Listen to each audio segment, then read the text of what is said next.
প্রিয়জনের সঙ্গে ঈদ করতে বাড়ি ফিরছে মানুষ। ঈদ যাত্রার খবর জানতে সদরঘাট থেকে যুক্ত হচ্ছি সহকর্মী মহসিন কবিরের সঙ্গে।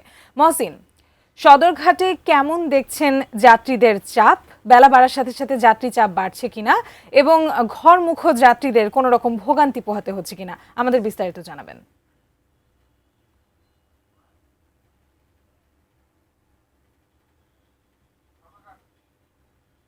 মহসিন, জানাতে আমরা সদরঘাটে রয়েছে এবং জানেন যে সদরঘাট থেকে যে যারা নৌপথে যারা চলাচল করেন তারা এই সদরঘাট থেকে ঘাট ছাড়েন।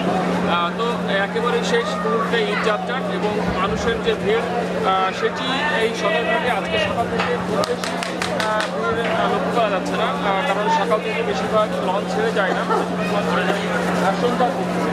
তো সেজন্য স্বাভাবিকভাবেই সদরঘাটের যে লঞ্চগুলো দাঁড়িয়ে আছে সেই লঞ্চগুলোর ভেতরের যে পরিস্থিতি আমরা আপনাদের এই মুহূর্তে হয়তো দেখাতে পারছি না, ছবিতে আপনারা দেখবেন যে সেখানে সদরঘাটের ভেতরে যে লঞ্চগুলো রয়েছে দাঁড়িয়ে রয়েছে সেই লঞ্চগুলোর ভেতরে অন্যান্য সময় যেমন যে হয় যে যাত্রীদের চাপাচাপি, যাত্রী উপচে পড়া যাত্রী জেগে আসন যে ধরা নিয়ে এক ধরনের যে হৈহুল্লোড় থাকে সেই ধরনের পরিস্থিতি নাই, স্বাভাবিক পরিস্থিতির মধ্যে রয়েছে।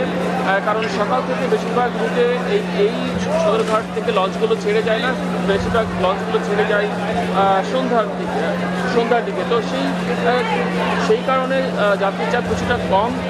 তবে ভোলা, হাতিয়া, মনপুরা, চাঁদপুর এই সকল রুটের কিছু লঞ্চ সকালবেলা ছেড়ে গিয়েছে।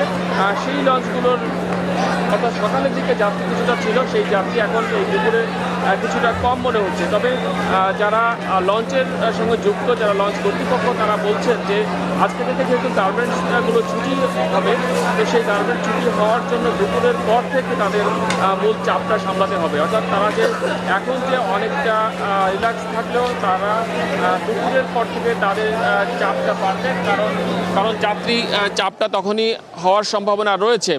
এবং এই মুহূর্তে যে পরিস্থিতি, যাত্রীদের যে সংখ্যা, সেই সংখ্যা অন্যান্য স্বাভাবিক সময়ের মতোই কিন্তু মনে হচ্ছে। তো এই ছিল সর্বশেষ অবস্থা এই সদরঘাট থেকে ঈদ যাত্রার।